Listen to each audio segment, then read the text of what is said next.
आज का यहाँ वीडियो कक्षा 10 के सभी विद्यार्थियों के लिए बड़ा ही महत्वपूर्ण होने वाला है। आज मैं आपको त्रैमासिक परीक्षा 2026-27 के लिए गणित के पेपर में जो जो क्वेश्चन आएंगे वो सारी चीज़ें प्रोवाइड कराने की कोशिश करूँगा और 100% गारंटी, चाहे आप कोई से भी ज़िले से हो, आपके पेपर में ज़रूर ये क्वेश्चन ऐड रहेंगे, क्योंकि पूरा पेपर ही ये जो मेरे सामने जो रखी हुई है ना, ये सारी चीज़ें इसमें से ही आपका पूरा पेपर बनकर आने वाला है। चलिए तो शुरू करते हैं। बढ़िया से सारी चीज़ों को समझाने की कोशिश करूँगा, ठीक है। आप अच्छे से समझने की कोशिश भी करना। देखो, यहाँ से कुछ चीज़ें मैंने पहले से भी भरी है, कुछ चीज़ें नहीं भरी है, तो उनको आप समझ लीजिएगा। देखो, यहाँ से क्या है, आपका पहला है कि 96 और 404 का एचसीएफ निकालना है। तो 96 और 404 का एचसीएफ आपके सामने ये रखा, ठीक है। 2 की घात 5 हो गई और 2 की घात 2, ये यहाँ पे निकाल के बताया है। और एचसीएफ में आपको लिखना रहता है कॉमन, वो भी छोटे वाला। और एलसीएम में लिखना रहता है सभी, ठीक है। तो वो अपन आगे चर्चा कर लेंगे। तो इन दोनों में कॉमन देखो गौर से, तो कॉमन है 2 और इनकी पावर है, एक में ज़्यादा एक में कम है, तो कम वाला लिखना है, ठीक है। तो ये एचसीएफ हो गया 4, यहाँ से 4 आंसर। दूसरा जो है आपका ये 12 और 15 का एचसीएफ कितना होगा, तो देखो 12 का आप निकालोगे ना, तो ये रहा आपके सामने 12 का। 2 की घात 3, 2 की घात 2 इंटू 3 और 15 का हो जाए 3 की घात 3 इंटू 5। तो दोनों में से एक कॉमन क्या है, कॉमन केवल 3 है, तो 3 आपका आंसर आ गया। दो संख्याओं का जो गुणनफल है वो 32 है और तथा उनका एलसीएम 8 है, तो उनका एचसीएफ कितना होगा, तो ये यहाँ पर है इसका आंसर। 32 जो है बराबर 8, ठीक है। 32 बराबरी पे 8 और इंटू एचसीएफ, ये क्यों क्या है, सूत्र है, क्योंकि दोनों संख्याओं का गुणनफल बराबर एलसीएम इंटू एचसीएफ। तो एलसीएम 8 हो गया, दोनों को काटोगे तो 8 चौको 32। 4 और 7 का महत्तम समापवर्ती एचसीएफ होगा, मतलब एचसीएफ बताना, तो 4 और 7 दोनों को कॉमन करोगे तो कुछ भी नहीं निकलेगा, इसलिए ये यहाँ से राइट आंसर रहेगा 1, ठीक है। अब ये आपका अगला है जो क्या है, संख्याओं 5, 15 और 20 के लिए एचसीएफ और एलसीएम निकालिए। तो 5 के लिए निकालोगे ना, तो बच्चों ये आपका 5 के लिए देखो ध्यान से, ये यहाँ पर है, ठीक है। 5 का हो गया 5, 15 का हो गया 3 गुणित 5, 20 का हो गया 2 की घात 2 गुणित 5। तो दोनों में से आपको एलसीएम निकालना, तो एलसीएम क्या निकलेगा इनका, एलसीएम जो है वो 60 आ जाएगा और एचसीएफ जो निकलेगा वो निकल जाएगा आपका 12, ठीक है। तो एचसीएफ जो निकलेगा 5 निकलेगा और एलसीएम निकलेगा 60, और 60 और 5 का भाग दोगे तो 12:1 आंसर आ जाएगा। एक छोटी सी बात आपको मैं यहाँ पर ऐड करना चाहता हूँ बच्चों, घबराने की जरूरत नहीं है। यहाँ पर सीधा आपको उसमें लिखा हुआ है ये कि शिक्षक स्वयं भी प्रश्न बैंक में दिए गए प्रश्नों को जांचें और उसके आधार पर ही प्रश्न पत्र तैयार करें, यानी कि पेपर आपका इसी में से बनकर आएगा। अलग अलग जिलों में अलग अलग आएगा, लेकिन स्कूल में अलग अलग हो सकता है, लेकिन क्वेश्चन जो है वो इसी में से लिए जाएंगे। चलिए तो आगे बढ़ते हैं।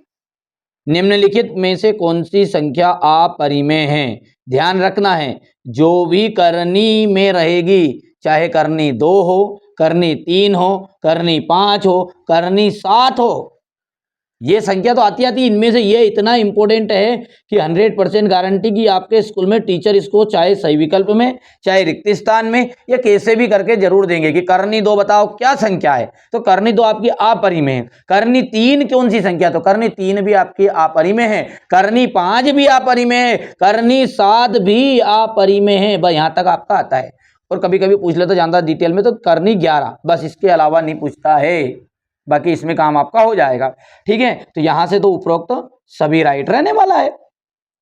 12, 15 और 21 का एलसीएम क्या होगा, देखो इसको अपन इधर सोल्व करेंगे। तो अपन ने लिखा 12, तो 12 की आप यदि निशान नहीं लगाओगे तो 12 का क्या होगा, 2 छंगे 12, 2 तिया 6, तो कितना निकला, 2 की पावर 2 इंटू 3। 15 का जब लगाओगे तो 15 का इसी तरीके से आप करोगे ना, तो 3 गुणित 5 आएगा, और 21 का आप जब करोगे तो 3 गुणित 7 आएगा, हैं। अब एलसीएम का मतलब होता है आपका कि सभी को लेना है, चाहे कॉमन हो चाहे बिना कॉमन हो। तो कॉमन जो है उसको देखो, पहले तो उसको ढूंढो, उसको लिख लो एक जगह, यहां पे लिख रहा हूं मैं, हैं। एक तो 3 है कॉमन, ठीक है, और इसके अलावा बाकी बिना कॉमन वालों को भी लिखना, तो 2 दूने 4, गुणित 3 तो हो गया, फिर 5 गुणित 7। तो देखो 3 चुको 12 और 7 की 7 चुको 28, 7 पंजे 35, 35 और 12 दोनों का गुना करोगे आप, 35 और 12 का गुना करोगे तो 12 पंजे 60, जीरो हासिल आया 6, 12 12 36, 36 और 6 36 और 6 जाएगा 42, 420 यहाँ पर राइट आंसर रहेगा, जो कि यहाँ पर सी ऑप्शन रहने वाला है। यदि दो संख्याओं का गुणनफल 135 है तथा उनका एचसीएफ 3 है तो एलसीएम होगा। तो आपको पता है कि एलसीएम और एचसीएफ दोनों गुना में रहते और बराबर के उधर ये लिखा रहता है, जैसे यहाँ पे लिख के बताया था मैंने ये। तो सीधी सी बात है 135 के बट्टे में कौन चला जाएगा 3, तो 3 से इसको जैसे ही काटोगे आप तो 3 चुकू 12, 3 चुकू 12, 1 बच गया, 3 पंजे 15, तो यानी 45 आंसर राइट रहेगा। 17, 23 और 28 का एचसीएफ निकालना है। देखो 17 और 23 जो है एक ऐसी संख्या है जो केवल 17 के पहाड़े में आएगा, 23 के पहाड़े में आएगा, ठीक है। तो इनमें दोनों में से तो कॉमन कहीं तक आना नहीं है। 28 में से 2 गुणित, ठीक है, 2 की पावर अपन लिख देंगे, मतलब 28 को जैसे करोगे तो उसको लिख दोगे, 28 को जैसे करोगे यहाँ पे तो 2 एक अन्ना 2, 2 चुको 8, फिर 2 सत्ते 14, तो 7 एक अन्ना 7, यानी कि 2 की घात 2 और 7। इसका कोई जरूरत ही नहीं, क्यों? क्योंकि ऊपर वाले में से तो कॉमन आ ही नहीं रहा, तो जब कुछ भी कॉमन नहीं आए तो वहां पे क्या आता है बच्चों? 1 आता है। 11 और 13 का एचसीएफ सिंपल सी बात है, 11 और 13 दोनों में से कॉमन आएगा क्या? नहीं आए तो नहीं आए तो कुछ भी, तो यहाँ पर आ जाएगा 1 आंसर। 8, 9 और 25 का एलसीएम होगा। 8, 9 और 25 का एलसीएम देखो, 8, 9 और 25 का एलसीएम, तो 8 को आप कैसे लिखोगे? यहां से कर दूं, 2 की पावर 3, 9 को लिख दोगे आप, 9 को लिखोगे 3 की पावर 2 और 25 को आप लिखोगे 5 की घात 2, ठीक है। यानी कि एलसीएम पूछ रहा है तो सभी को लेना है, कॉमन हो या बिना कॉमन हो। तो बेटा कॉमन तो है ही नहीं इसमें, है क्या? कॉमन नहीं है तो भाई साहब कोई जरूरत नहीं, सभी को लिखना पड़ेगा। यानी 8 का 8 भी जाएगा, 9 का 9, 25 3 ही का गुना कर लो, तो तीनों का जब गुना करोगे ना तो 1800 आएगा। तीनों का गुना करोगे कितना जाएगा? 1800 है। अब देखो कौन सी संख्या है जिसमें भी आपका करनी लगा रहे, वो आपकी एक अपरिमेय संख्या है। देख लो उसको बाहर निकले क्या करनी। यदि मान के चलिए करनी 4 दे देता वो, तो अपन लिख देते इसको 2 के रूप में बाहर, क्योंकि अपन लिखते इसको करनी 2 की घात 2, कैंसिल, आंसर आ जाता 2। करता आता कि नहीं आता? लेकिन बच्चों यहां पर से करनी से बाहर जो नहीं निकले उसको अपरिमेय ही कहते हैं। अब ये क्वेश्चन मैं आपके लिए छोड़ रहा हूं कि 15 और 20 का एलसीएम बताइए, ठीक है। किस तरीके से आया है वो जरूर बताना है मुझे, ठीक है। एलसीएम को मैं आंसर तो बता देता हूं, लेकिन आप कमेंट बॉक्स में मुझे जरूर बताना कि दोनों में से क्या कॉमन है और बिना कॉमन वाला कौन सा है। आगे बढ़े बच्चों। देखिए देखो यार, उद्देश्य मेरा ये है, केवल सही विकल्प में मैंने आपके लिए देखो 14-15 मिनट लगा दी। क्यों? क्योंकि मेरा उद्देश्य ये कि यार आपको एक बार इसमें अच्छे से सिखा दूं, और मेरी जवाबदारी है बच्चों इसमें से एनुअल एग्जाम में भी क्वेश्चन बनकर आएंगे। क्योंकि मैं हर साल 10वीं पढ़ाता हूं, आप पहली बार 10वीं में हो, अभी तक आपने अपना app NCERT coaching app download नहीं किया, तो वहां पर इसका सारा पीडीएफ प्रोवाइड करा दूंगा, सॉल्यूशन वाला जो मैं यहाँ पर प्रोवाइड करा रहा हूँ ना, ये स्क्रीनशॉट लेने की जरूरत भी नहीं पड़ेगी, है ना। चलिए, तो अभी तक एनसीईआरटी कोचिंग ऐप अपना डाउनलोड नहीं किया है, कर लेना, डिस्क्रिप्शन में लिंक दे दूंगा, वहां से भी सीधा डाउनलोड कर सकते हैं या प्ले स्टोर से भी डाउनलोड कर सकते हैं, ठीक है। संख्याओं 8, 9 और 25 का के एचसीएफ का मान क्या होगा? तो एचसीएफ 8, 9, 25 का एचसीएफ देखो, इसका एलसीएम निकाला था यहाँ, देखो ध्यान दो, 8, 9, 25 का एलसीएम 1800 आया था। अब इसका एचसीएफ बताना, कॉमन है क्या तीनों में? नहीं है, तो नहीं है तो कॉमन तो क्या जाएगा? 1 आंसर आ जाएगा, ठीक है। करनी 2 कैसी संख्या है? मैंने बता ही दी है आपको कैसी संख्या है, अपरिमेय संख्या है। 135 और 225 का एचसीएफ है, तो इन दोनों का एचसीएफ कितना निकलेगा? देखो 135, ठीक है, का एचसीएफ, देखो एचसीएफ निकालने के लिए क्या करते हैं अपन, पता है अपने को, 135 को लिखेंगे यहाँ पे, तो करेंगे 3 से, तो 3 चुको 12, 3 चुको 12, 3 पंजे 15, फिर देंगे 3 से, 3 एकन्ना 3, 3 पंजे 15, फिर देंगे 3 से, 3 पंजे 15 और 5 एकन्ना 5। ठीक है, 225 है ये।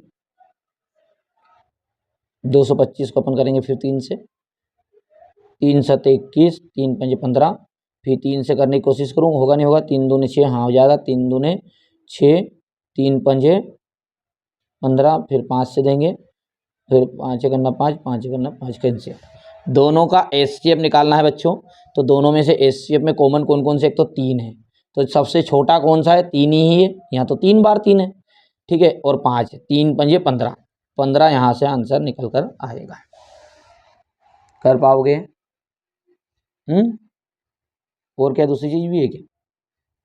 135 और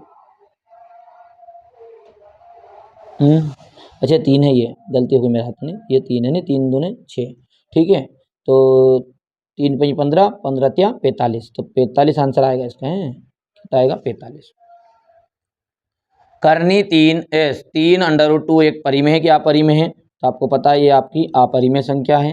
ठीक है, यदि a और b, ये ध्यान रखना बहुत ही महत्वपूर्ण रहता है, ये एग्जाम में, वार्षिक एग्जाम में आते आता है, बाकी इनमें से भी आते हैं ये, जैसे करनी 2 हो गया है। ठीक है, ये आ गया ऐसा, भाई इन दोनों में से एक ऐसा पूछ लेता है। यदि a और b दो धनात्मक पूर्णांक है, तो एचसीएफ ए कोमा बी और LCM A comma B equal to क्या होगा, तो इक्वल टू होगा दोनों संख्याओं का गुणनफल। LCM into HCF equal to दोनों संख्या का गुणनफल, और दोनों संख्याएं क्या दी आपको, ए और बी, तो ए गुणित बी यहाँ पर भरा जाएगा। ठीक है, इतनी चीजें क्लियर है। चलिए आगे बढ़े भैया, आगे के लिए देखो ध्यान से, यहां से देखिए बच्चों, यहाँ से अपन आगे बढ़ते हैं, उससे पहले मैं एक छोटी सी बात आपको बता देता हूँ। अभी तक आपने अपना ऐप एनसीईआरटी कोचिंग डाउनलोड नहीं किया, तो आपको प्ले स्टोर में कुछ नहीं करना है, यहाँ से बच्चों आपको क्या करना है, एनसीईआरटी कोचिंग लिख देना है, ये सीधा सीधा आपके सामने ये आ गया है एनसीईआरटी कोचिंग ऐप। ये है आपका एनसीईआरटी कोचिंग ऐप, और मैंने इसको इंस्टॉल कर रखा है, इसलिए पहले से ही इंस्टॉल है। बाकी ओपन जैसे करेंगे अपन इसको, तो सीधा सीधा आपको यहाँ पर पहुँचा देगा। ठीक है, फिर आपको कुछ नहीं करना है, यहाँ से रजिस्टर कर लेना, नए बच्चे हो तो, और पुराने वर्ष के हो तो आपको लॉगिन करना, आपको पता ही होगा आपके बारे में। बाकी सारी चीज़ें आपको याद होगी कि जैसे रजिस्टर का ऊपर आप क्लिक करोगे, तो यहाँ पर आपको फुल नेम भरना है, यहाँ ईमेल आईडी भरनी है, यहाँ पासपोर्ट बनाना है, मोबाइल नंबर के बाद में पासपोर्ट। पासपोर्ट में कुछ भी लिख सकते हो, पर आपको खुद को याद रहना चाहिए, बार बार भूलना नहीं है ईमेल आईडी। और यहाँ से आई एग्री पे क्लिक करके अकाउंट कर लेना है। ठीक है, फिर हमेशा के लिए मतलब आपका एक बार अकाउंट बन जाएगा। फिर आपको क्या करना है, जैसे आप खोल लोगे, तो ये इस तरीके से बच्चों, जैसे मान के चलो ये मेरे पास है, तो ये अगली बार जब साइन इन पे दबाओगे, तो इसे करके आपको एक बार रिमेंबर मी वाले टिक जरूर कर देना है। रिमेंबर मी में टिक कर दोगे, तो ताकि हर बार आपको आईडी और पासवर्ड लिखने की जरूरत नहीं पड़ेगी। बाकी कोई भी दिक्कत हो तो आप बता देना। ठीक है, यहाँ से आपको मैं सारी चीज़ें प्रोवाइड करा दूंगा बच्चों, कोई घबराने की ज़रूरत नहीं, मैं आपके साथ हर पल खड़ा हूँ और हर पल खड़ा रहूँगा। 10th क्लास का लिए आपको कोई खर्चा करने की ज़रूरत नहीं है। ठीक है, मैं जब तक हूँ जब तक तो मत करिए, बाकी आपकी मर्जी है, कर भी सकते हैं। ठीक है, मतलब किसी से कोर्स मत खरीदना, नहीं तो 599 में, 799 में, 699 में, इनमें कहीं उलझ जाओ। ठीक है, बाकी सारी चीज़ आपकी मर्जी है। चलो शुरू करें अब। एक प्राकृत संख्या का अभाज्य गुणनखंडन उसके गुणनखंडों को क्रम में छोड़ते हुए आदित्य होता है। बिल्कुल ये सही बात है, और यही है आपकी अंक गणित की आधारभूत प्रमेय। इस आपको स्टेटमेंट को याद ही कर लेना है, ये आपका 1 नंबर में नहीं 2 नंबर तक भी आता है, बहुत महत्वपूर्ण है ना। तो यहाँ से आपका बिल्कुल ये राइट बात है। एक अपरिमेय संख्या जो प्रत्येक अपरिमेय संख्या जो है वास्तव में क्या एक वास्तविक संख्या है, तो बिल्कुल सही बात है, क्योंकि परिमेय संख्या और अपरिमेय संख्या, परिमेय प्लस अपरिमेय मिलके ही क्या बनी है आपकी वास्तविक संख्या बनी है। तो इसलिए यह बात भी आपकी क्या हो जाएगी, ठीक है, राइट हो जाएगी। ठीक है, प्रत्येक वास्तविक संख्या एक अपरिमेय संख्या होती है, हर एक। तो भैया मैंने की कि सारी की सारी वास्तविक संख्याएं नहीं हो सकती, क्योंकि अपरिमेय और परिमेय दोनों ही मिला के, जैसे 2 लिख दिया मैंने तो 2 वास्तविक तो है लेकिन अपरिमेय नहीं है नहीं, ठीक है। तो यहाँ से ये बात आपकी तीसरी वाली गलत हो जाएगी। 15 और 21 का एलसीएम देखो ध्यान से दो, एलसीएम और एचसीएफ ने की करनी 2 ने करनी 3 ने करनी 5, क्या है ने क्या नहीं है, बस इसके अलावा कहीं भी नहीं आ रहा है। तो आपको बिल्कुल बेसिक फंडा समझ लेना है कि 15 और 21 का एलसीएम जो होता है वो 105 होता है। क्या? बिल्कुल सही बात है। 15 और 21 का यदि आप एलसीएम लोगे तो 105 ही निकल कर आएगा। वो मैंने चीज़ें आपको वहाँ पर अंदर सिखाई दी है। 1/2 एक परिमेय संख्या है, ठीक है। 1/2 क्या है आपकी? एक परिमेय संख्या है। क्या? तो परिमेय नहीं है, ये अपरिमेय, क्योंकि अपन यदि करनी 2 को है जो है ये करनी लगी रे मतलब वो अपरिमेय है। करनी से बाहर नहीं निकलना चाहिए, बस करनी से बाहर निकल जाए, जैसे करनी 4 मैंने बता दिया उदाहरण में, करनी 9, तो ये 3 के रूप में बाहर निकल जाए। 2 संख्याओं का गुणनफल उनके एलसीएम और एचसीएफ के गुणनफल के बराबर होता है। सही बात है। 2 संख्याओं का गुणनफल a इंटू बी, 2 संख्या को अपन ने a और b लिया है और अपन ने लिखा तो सही, बिहारी तो सीखा एचसीएफ एलसीएम इंटू एचसीएफ, है ही सही ऐसा फॉर्मूला अपना, ये है नहीं, तो ये बात भी आपकी सत्य हो जाएगी। 26 और 91 का एचसीएफ 3 होता है, 13 होता है। क्या?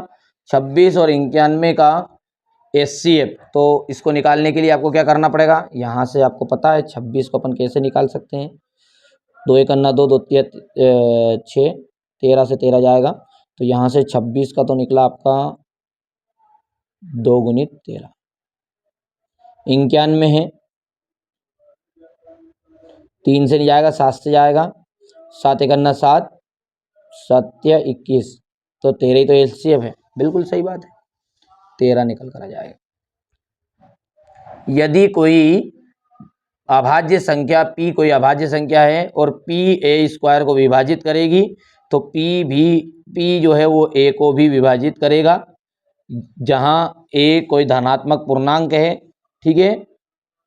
बिल्कुल सत्य बात है ये भी। क्यों? क्योंकि ये क्या है? वास्तविक संख्या है, जो आपका अध्याय 1 है उसकी एक महत्वपूर्ण प्रमेय है, ठीक है। जो अपन लिखते लाइन कि p² यदि a को विभाजित करेगा तो p भी a को विभाजित करेगा, है ना।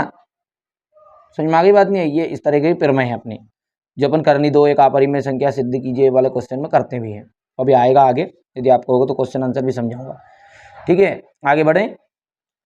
306 और 657 का एचसीएफ, इसका जो एचसीएफ निकलेगा वो क्या निकलेगा? तो इसका एचसीएफ है बेटा 9, जो कि मैंने बता ही दिया पहले कई बार, आप कर सकते हैं। करनी 2 क्या है आपकी? एक अपरिमेय संख्या है, और 9 और 27 का एलसीएम निकलेगा आपका 27। अब है एक वाक्य में उत्तर। 94 और 40 का जो एचसीएफ है वो कितना निकलेगा? 94 और 40 का एचसीएफ निकल कर आएगा आपका 2, ठीक है। क्योंकि इसका जो 94 जो है 94 है, इसको आप तोड़ोगे तो ये टूटेगा आपका 2 की घात 3 इंटू 5। समय बचाने के लिए मैंने लिख के भी रखा है पहले से थोड़ी चीज़ों को, ठीक है। ये 40 ये तो निकलेगा बेटा, गलत लिख दिया मैंने जल्दी में।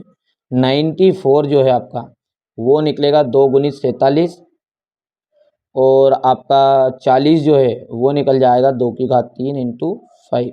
तो यहाँ से आपका एचसीएफ बताओ, एचसीएफ 2 कॉमन रही, जो कॉमन में भी छोटा, तो यहाँ से 2 आंसर रहेगा। 156 के अभाज्य गुणनखंड लिखिए। तो 156 के अभाज्य गुणनखंड आपको पता है, 156 जो है ऐसा लिख देंगे, डायरेक्ट आंसर लिखना हुआ तो 2 सतह 14, 2 अठे 16, फिर 2 से देंगे, 2 तिया 6 और 2 इनाम 18, ठीक है। फिर किससे देंगे अपन? 3 से देंगे, 3 एकम ना 3, 3 तिया 9, 13 तो 13 से जाएगा। तो आंसर क्या निकला है? 2 की पावर 2 इंटू 3 इंटू 13। अब अगला है, 2 प्राकृत संख्याओं के लिए एचसीएफ और एलसीएम में क्या संबंध होता है? एचसीएफ और एलसीएम में क्या संबंध होता है? तो यहाँ से 2 प्राकृत संख्याओं में जो संबंध होता है वो होता है दोनों संख्याओं का गुणनफल into equal HCF into LCM. तो अपन लिखेंगे A into B is equal to LCM into HCF, ऐसा लिखते सूत्र लिख देना। मतलब 12 और 30 का LCM कितना होगा, तो इसका LCM आपका निकलेगा 60। ये प्रैक्टिस आपको करनी है स्वयं को अब करनी। 5 क्या परिमेय संख्या, तो भैया कहीं परिमेय है कहीं यहाँ, तो ये अपन लिखेंगे बिल्कुल हाँ या ना में आपको जवाब देना, तो इसमें अपन हाँ लिखेंगे, हाँ बस इतना सा वर्ड लिखना आपको, क्योंकि प्रश्न पूछा उसने। 8 और 9 का HCF क्या होगा, तो 8 को अपन लिखते हैं 2 की घात 3 और 9 को लिखते हैं 3 की घात 2, तो दोनों में कॉमन नहीं आएगा, एक के पास 2 है एक के पास 3 है, तो HCF निकलेगा आपका 1। 140 के अभाज्य गुणनखंड, बेटा ये तो याद रखना ही रखना है, ये इनमें से तो ये 156 डबल बार हो गया देखो, तो ये मोस्ट इंपोर्टेंट है, इनमें से आते हैं आपके एग्जाम में। चलो 140 है तो 140 को इस तरीके से कर लोगे आप, ये निसन्नी गेती पावड़ा ले आना घर से ना, खोद खाद कर निपटा देना। कितना निकलेगा जल्दी बोलो, तो अपन लिखेंगे 2 की घात 2 इंटू 5 इंटू 7, ऐसे लिख सकते हैं। और 156 की तो आपकी पुनरावृत्ति हो गई है, जैसा कि बताया था उन्हें, डबल से नहीं आना चाहिए, तो ये डबल से अपन लिख दो, ऐसे कैसे अपना क्या जाए। 2 की घात 2 3 इंटू 13, समझ में आया भैया, बोलो। अब यहाँ से क्वेश्चन नंबर 2 जो 6, इससे आपके 2 अंक वाले क्वेश्चन आंसर हैं। इनमें से बहुत ही बेहतरीन से क्वेश्चन मैं आपको बता देता हूँ बच्चों, ये इस साल 100% आने वाली है, मोस्ट इम्पोर्टेंट है। ये 5005 का इम्पोर्टेंट है, बाकी ये तो आते हैं, कोई दिक्कत नहीं है। इसके बाद में आपका हो गया, ये सारे प्रैक्टिस के लिए केवल हो गया। इसके बाद में आपको देखना ध्यान से, यहाँ से ये आपका बहुत ही महत्वपूर्ण क्वेश्चन है। बाकी क्वेश्चन सारे अच्छे हैं, ऐसा नहीं कहूँगा नहीं है, ठीक है, हो गया। यहाँ से आपका ये बेहतरीन सा मोस्ट इम्पोर्टेंट है, इनको जरूर आप करिएगा, आपके त्रैमासिक में इनमें से जरूर देंगे सर। मैं आप कहोगे कि नहीं यार हमको समझा दो, तो मेरी गारंटी मैं आपको एक एक क्वेश्चन समझाऊंगा, लेकिन बेटा कोशिश ये है कि यार मैं वीडियो बनाऊँ आधा एक घंटे तक ना, आप 2-2 मिनट देखो फिर मज़ा नहीं आया, यानी ईमानदारी से आप बनवाओ वीडियो इसका, इन सॉल्यूशन का, तो ईमानदारी से देखना भी पड़ेगा समझना भी पड़ेगा, है, हो गया। इसके बाद में ये सिद्ध कीजिए वाला, ये क्वेश्चन आते आता है 4, 16, 25 का HCF और LCM, ये सिद्ध कीजिए वाला है, ये आपका मोस्ट इम्पोर्टेंट है, दर्शाइए वाला, ये दर्शाइए वाला, ठीक है। इसके बाद में आपको ये वाला क्वेश्चन आपको याद करना है, फिर ये आपका मोस्ट इम्पोर्टेंट है ये, ठीक है। फिर इसके बाद में 26 और 91 वाला कहाँ गया, ये यहाँ है 26 91, 510 वाला, और ये तीनों में से एक जरूर आता है, करनी 2 करनी 3 करनी 5। अब रही बात है कि इतने सारे एग्जाम में दिए, तो बेटा NCERT पैटर्न है ये, बाकी इनमें से भी सिलेक्टेड समझो, तो देखो 3 ही क्वेश्चन एक ही है, ये एक याद है तो सबको याद हो गया, बाकी सब दोनों को ध्यान से पढ़ोगे नहीं तो इनमें सब में यही पूछा है आपको, यहाँ से ये सीखोगे तो ऑटोमेटिकली एक सवाल इनमें से कर लोगे, तो ये अपना आप हो जाएगा, देख लो ध्यान से आप तो खुद ही, ठीक है। और यहाँ से ये LCF SCF का जांच करना है, ये सवाल वाला है। तो ये आपका था चैप्टर 1, इस तरीके से मैंने आपको चैप्टर 1 खत्म करा दिया है, ठीक है। यदि